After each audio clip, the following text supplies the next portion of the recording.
Hello and welcome! Today we are going to look into the Assassination Rogue in the raid group and focusing on the vision, how useful is an Assassination Rogue on Mythic encounters.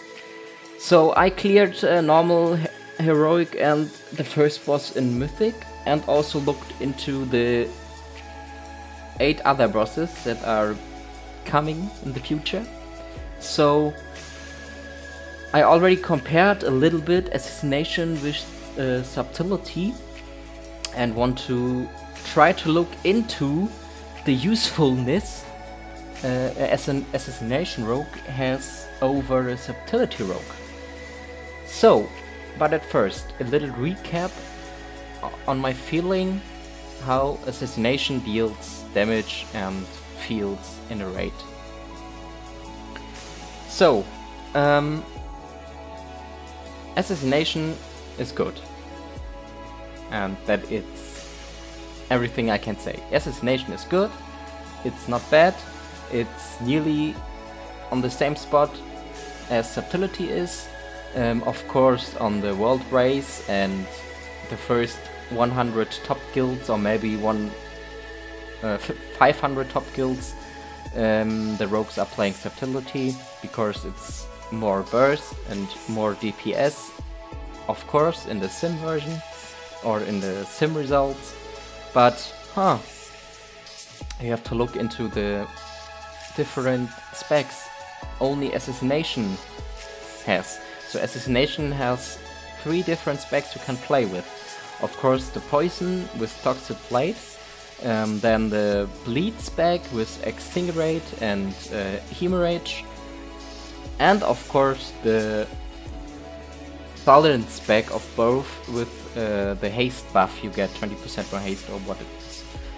Of course, with haste your poisons and bleeds proc a little bit faster, you have more energy rack and so on and so forth. But on point, the haste talent is not so good as the other both.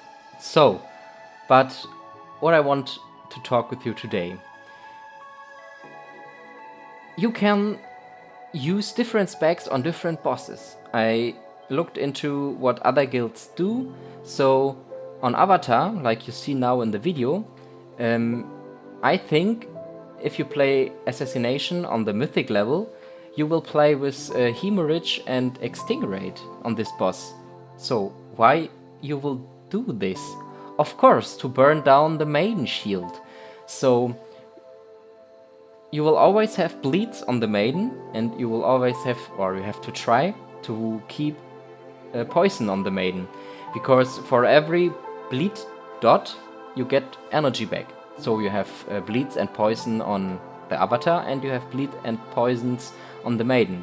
So you will do more DPS because you have more energy back.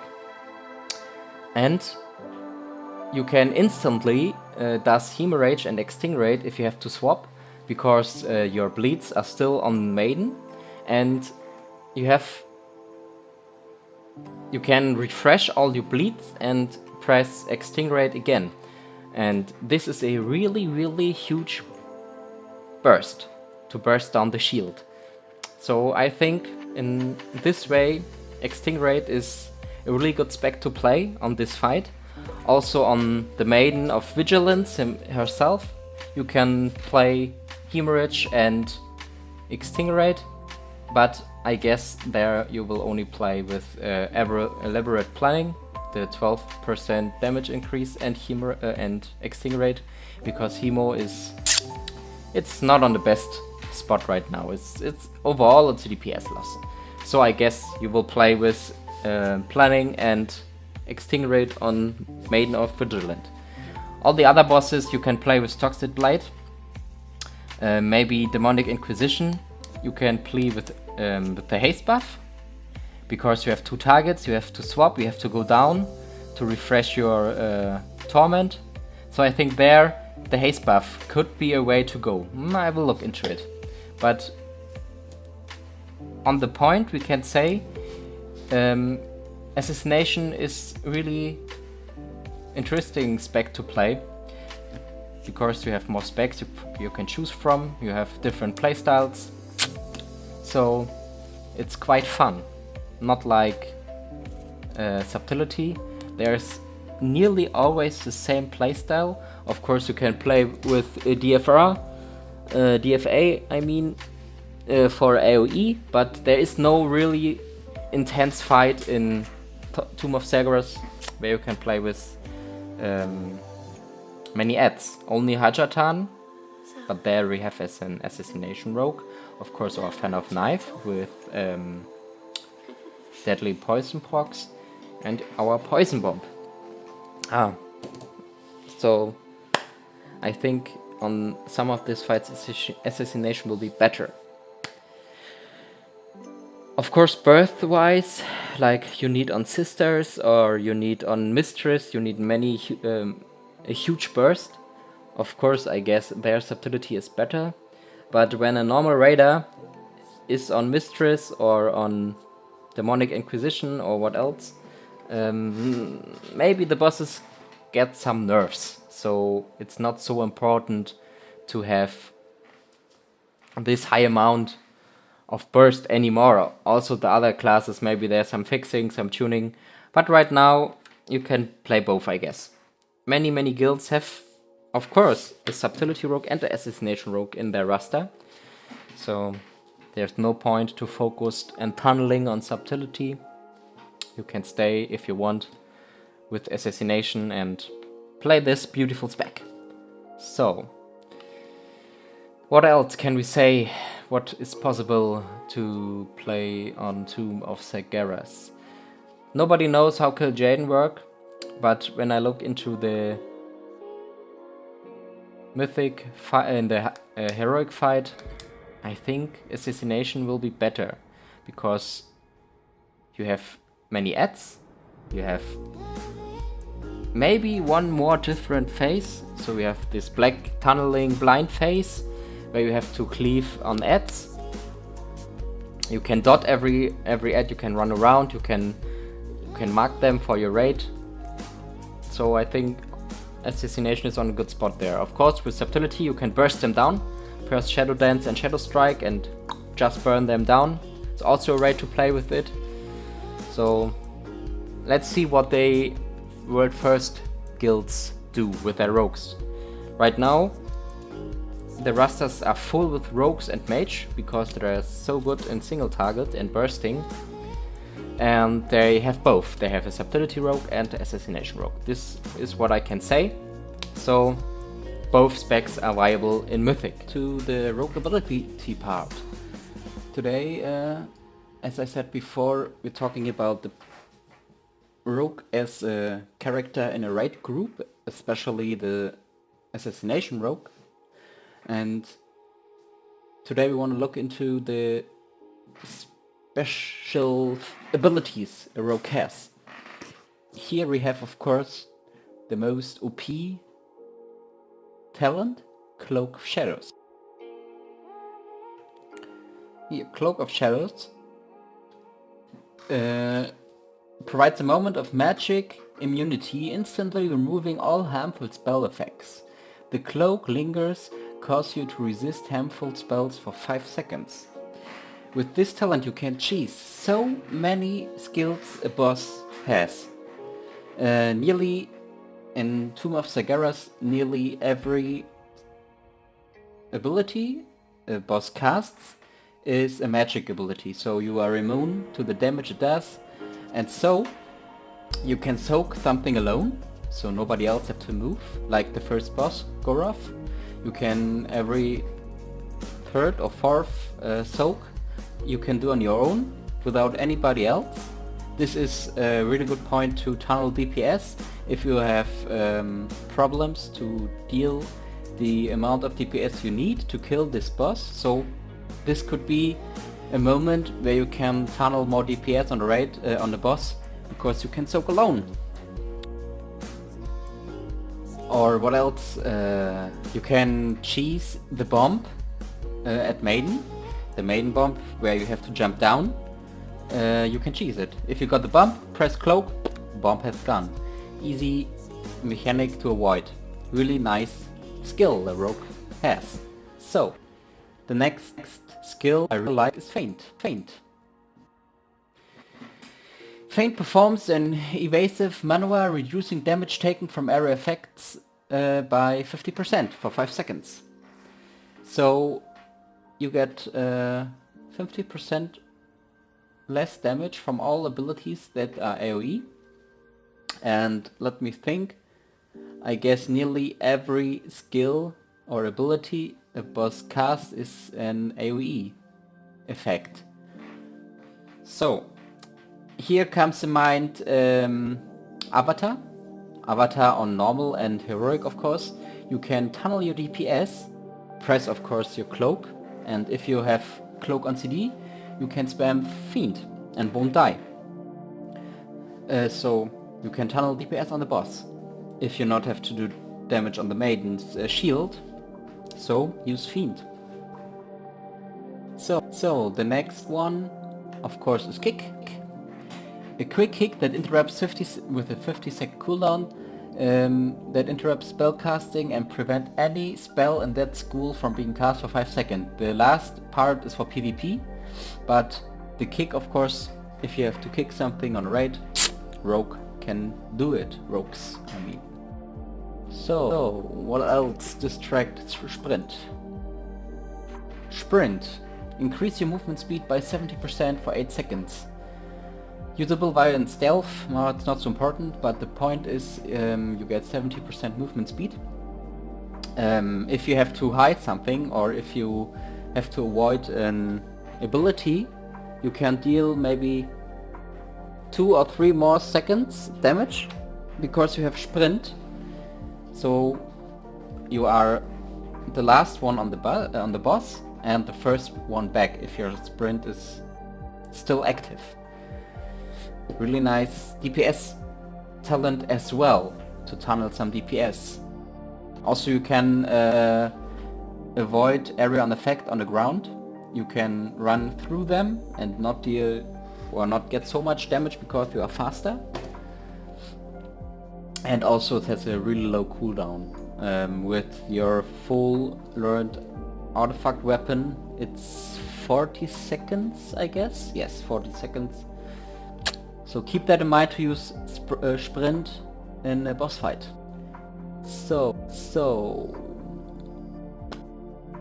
Crimson Vial.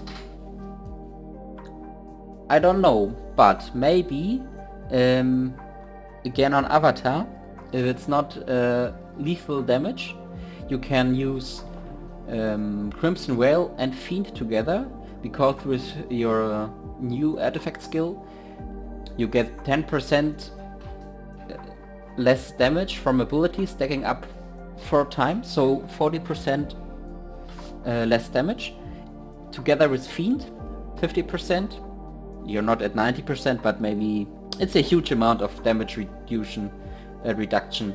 So use this both together and keep tunneling DPS on a boss. Also, of course, you can heal 30% of your maximum health over 6 seconds. So you can support the healers. Use Crimson Veil every time you can use it. Not on CD of course, because it costs 30 energy. But to cheese some buff mechanics, you can also use Crimson Veil. So, Distract. This is an old rogue ability to distract bosses from moving. Keep in mind spellcaster Aluriel from Nighthold. This boss runs in circles, so you can distract the boss and can do a pull timer. So rogues quite useful. So and of course tricks of the trade to, like the hunter mark, a misdirection. You can redirect all your threat you cause to your target, party member or raid member. So you can tunnel some aggro to your tank, so the boss instantly focus the tank and your raid can deal damage a little bit faster. So I always use Tricks of Trade on our tank, for sure, to redirect some threat I generate. So I think that are the most important abilities in raid. Yes. So let's move on. So now we want to talk a little bit about the relics you choose.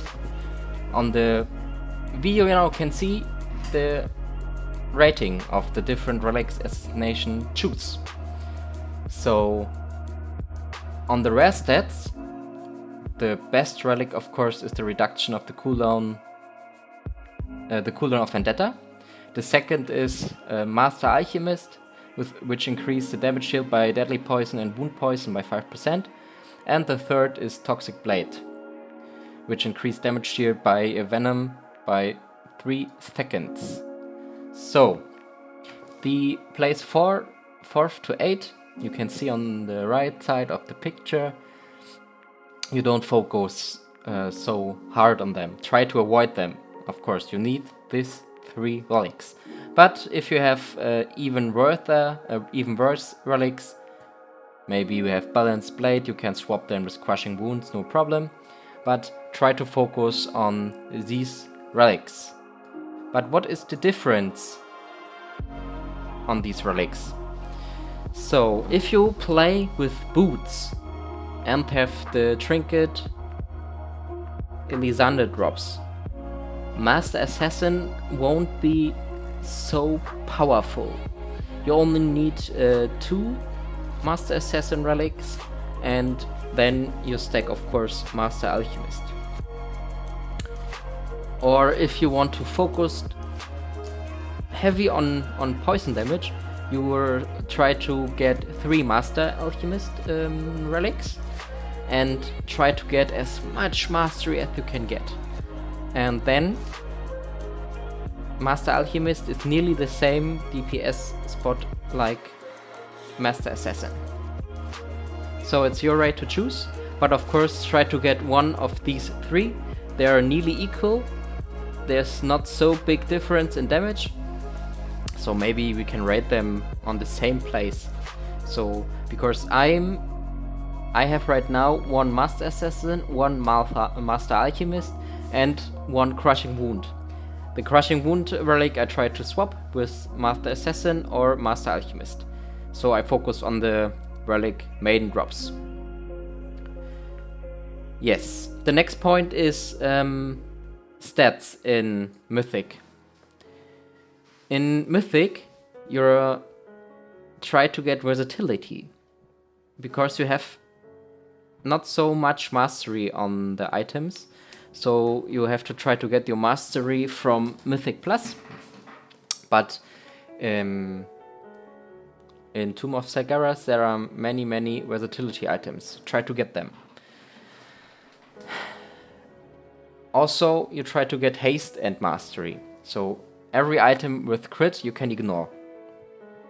Of course, if the item level is 15 or higher, you choose the item with the bigger item level. So if you have 900 boots and get 915 boots, you don't care what the second stats are. You take the higher item level item. But if they are nearly equal or under 15, of course you have to sim it, because I don't know what are your stats on the gear right now. But as an hint I can give you, try to get haste mastery, where mastery is the biggest stat. Of course versatility mastery, or crit mastery, or haste versatility. So these are the 3 points you try to get. So this was my Mythic future look video. I hope you like it. See you soon. Thank you for your support, guys, and I hope I see you on the next video. Bye bye.